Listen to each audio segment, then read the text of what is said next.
কালকে 25 থেকে 30 লক্ষ লোকের একটা জমায়েত হবে, রাজি আছেন তো নাকি?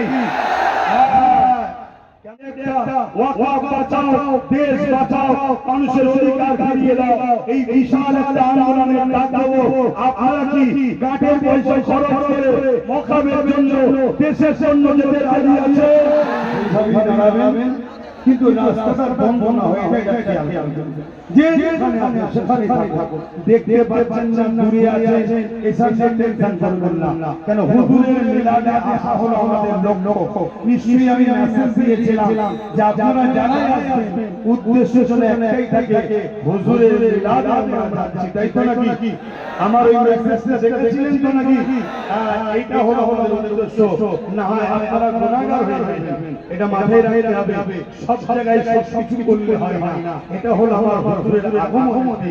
আরে দিন এখনো অনেক দিন পড়ে আছে, এখনো 6-7 মাস আছে। আচ্ছা ছাড়া ছিল কোনো চিন্তা করবেন না, কিন্তু আজকে হুজুরের আগমনের দিন, আজকে তো মিলাদ দিন। আজকের দিনটা কিন্তু আমাদের উদ্দেশ্য একটাই হবে, আমরা হুজুরের মিলাদ আজকে, ঠিক না বেটি? আমরা হুজুরের তারা হুজুরের মিলাদ উপলক্ষ করে এসেছে, হাত তুলে মাশাআল্লাহ মাশাআল্লাহ। যে যেখানে আছে আল্লাহকে সাক্ষী রেখে হাত দেখায়, আমাকে দেখাতে হবে না, আল্লাহকে সাক্ষী রেখে হাত তুলে বলে মিলাদের উদ্দেশ্য করে এসেছেন যারা, আলহামদুলিল্লাহ আলহামদুলিল্লাহ। আল্লাহ আপনাদের আশাকে কবুল করে বলে আল্লাহুম্মা আমিন। তবে এই যে মানুষ আপনাদের সবাইকে নিয়ে আর একটা অঙ্গীকার নেব, আমার সাথ দেবেন আপনারা? অঙ্গীকার নেব দেবেন তো? আজকে প্রথম আবার কথাগুলো আগে শুনেন। মসজিদ মাদ্রাসার কবরস্থান ঈদগাহ গানটা, এটা আমার ধর্মের সম্পদ না, ধর্মের নয়। আরে মাইক সবাই বন্ধ হয়ে গেছে, কি করবে এখন? কি রেডি করে চল হয়? এখন কি সম্ভব? তোমরা একটু পায়ে পায়ে সব শুয়ে ফেলেছো, কি করা যাবে? যা একটুখানি কষ্ট করো, একটু আমার মুখের দিকে তাকাও, দুধ থেকে ভালো থাকলে বুঝে নিয়ে যায় কি বলতে চাই। কি চোখের ইশারা তো অনেক কিছু বোঝা যায়, হ্যাঁ? তো সেই জায়গায় আমি বলতে চাইছি, ওয়াকফ মসজিদ মাদ্রাসার কবরস্থান ঈদগাহ খানকা, এটা আমাদের সম্পর্ক নাকি? যারা বলে আমাদের তো নাকি? কিন্তু আর পরবর্তীর সাথে ব্যবহার কেন্দ্র সরকার এই ওয়াকফ কানুন সংবিধান বিরোধী আইন করে আমাদের মসজিদ, আমাদের মাদ্রাসা, আমাদের কবরস্থান, আমাদের ঈদগাহকে দখল করতে চাইছে। আমার নবী সাল্লাল্লাহু আলাইহি ওয়াসাল্লাম ১৫০০ বছর আগে এসে আমাদেরকে মসজিদ দেখালো, আমাদেরকে মাদ্রাসা শেখালো, আমাদেরকে কবরস্থান হওয়া স্টাইল শেখালো, আমাদেরকে খানকা শেখালো, আমাদেরকে মুসলিম শেখালো। সেই দিনের অস্তিত্ব, সেই দিনের পহচান কেন্দ্র সরকার নির্দেশ দিয়ে বলেছে নবীর আগমন দিনে আজকে নবীর গোলামদের কাছে আমি জানতে চাই, আমরা কে রাজা খুনে হলো কেন্দ্র সরকারের এই সংবিধান বিরোধী কালা কানুনের বিরুদ্ধে আমরা লড়াই করতে রাজি ছিলাম। এই লড়াই আমাদের হবে, এই লড়াই আমাদের হবে। আমি কিচ্ছু বলবো না, আর আমি কিনে নিচ্ছি ये साउंड ठीक होती है ना? কি বলবেন? সব মাইক টেক চলে, একটাও চলে, একটাও মাইক কেটে যাচ্ছে। ও ছেলে এটাই চিনি, আমাদের ছেলে, খবরদার যেন উপরে চড়া হবে না। আমি কিন্তু ওকে ভালোবাসি। ইলেকট্রনিক জিনিস খারাপ হতেই পারে, মানুষ খারাপ হয়ে গেছে, মানুষ খারাপ হয়েছে। কুকুর যখন দেখবেন ঘাস খায়, কুকুর যখন দেখবেন ঘাস খায়, জানবেন ওর পেট খারাপ হয়েছে। আর নবীর কোন মুসলমান যদি নবীর উম্মত দাবি করে, কোন মুসলমান যদি ঘুষ খায়, হারাম খায়, মাংস ছেড়ে খায়, জানবেন ওর ঈমান নষ্ট হয়ে গেছে। এটা মাথায় রেখো। তো ভাইরা আমার, কেন্দ্র সরকার তাই আজকে ক্ষমতা ধরে ওয়াকফ বিরোধী কালা কানুন তৈরি করছে, তার বিরুদ্ধে আমাদের লড়াই চলবে, ঠিক না বেঠে? বলুন ঠিক না বেঠে?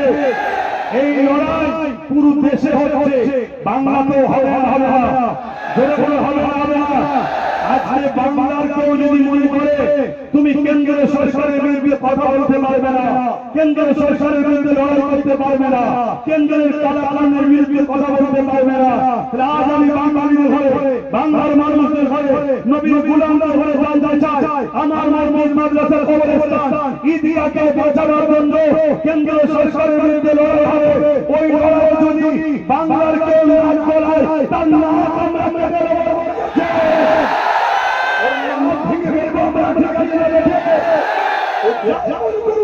যদি মনে করে আমার হাতে ক্ষমতা আছে, আমি করতে দেবো না, আমার দাদার বিরুদ্ধে লড়তে দেবো না, তাহলে পুরো জানি তোমার দাদাকে আমার বিরুদ্ধে লড়বো, তোমার বিরুদ্ধে আমরা লড়বো।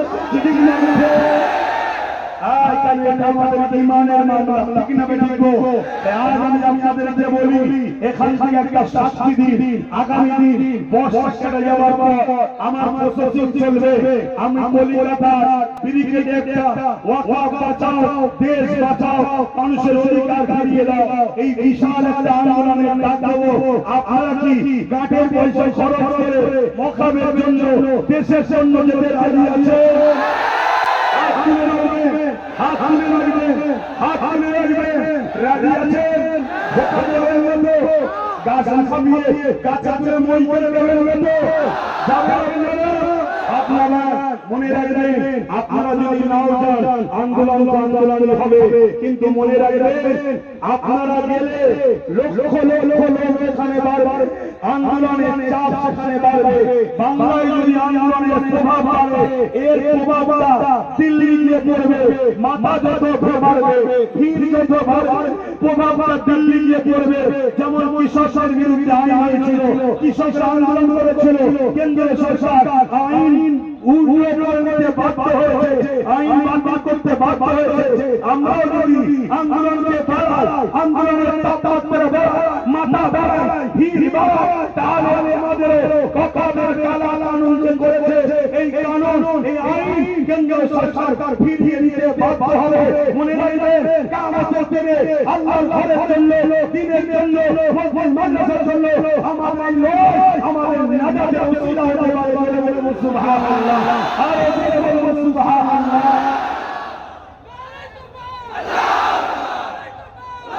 পুরো বাংলা জুড়ে আমার প্রচার চলছে।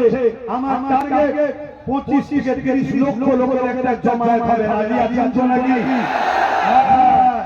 কেন আমরা জানি 26শে জানুয়ারি আমার দেশের পাওয়ার দেখানো হয়, হয়তো নাকি দেখানো দরকার আছে না? নাই। কারো কোনো প্রতিবেশী দেশে যদি চুলকোনা হয়, আমরাও দেখে দিই, চুলকোনা মিটিয়ে দেবো, আমরা রেডি আছি। ঠিক না বেঠিক?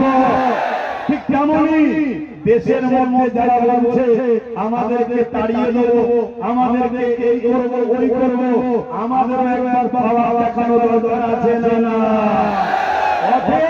25-30 লক্ষ যুবকের একটা ভিড় হবে, সেখান থেকে আওয়াজ উঠবে, কারো দয়াতে আমরা নাই। দেশ আমাদের ছিল, আছে, থাকবে। এই দেশে সবার থাকবে। অন্য কারোর উপরে জুলুম করলো, আমরা মুসলিমের পাশে দাঁড়িয়ে জালিমদের বিরুদ্ধে লড়বো। ঠিক তেমনই আমার মসজিদ মাদ্রাসা, আমার ওয়াকফের বিরুদ্ধে কেউ যদি আওয়াজ তোলে, আমরা তাদের বিরুদ্ধে আওয়াজ তুলবো, লড়াই করবো। ঠিক না বেঠিক? প্রয়োজন যদি হয়, মনে রাখবেন, এখানে আরেকটা কথা বলে যাচ্ছি, এই ডাক্তার আরেকটা জিনিস আমাদেরকে দেবে, কে মুমিন মুসলমান, কে মুনাফিক মুসলমান জানা যাবে। ঠিক না বেঠিক? আমি যাচ্ছি মসজিদ বাঁচাতে, আর আমার এলাকার কোন মুসলিম নেতা যদি বলে গেলে ঠ্যাং ভেঙে দেবো, জানতে হবে মুসলিম সুরাতে বেঈমান। ঠিক না বেঠিক? অতএব ওই গাদ্দারগুলোকে চিনে রাখতে হবে, ওই গাদ্দারগুলোকে চিনে রাখতে হবে। সময় আল্লাহ যেদিন দেবে, সাহাবাদের সুন্নাত পালন আমরা করব। ঠিক না বেঠিক? আরো জোরে বলুন, ঠিক না বেঠিক? সাহাবাদের সুন্নাতের উপরে আমল করা দরকার আছে না?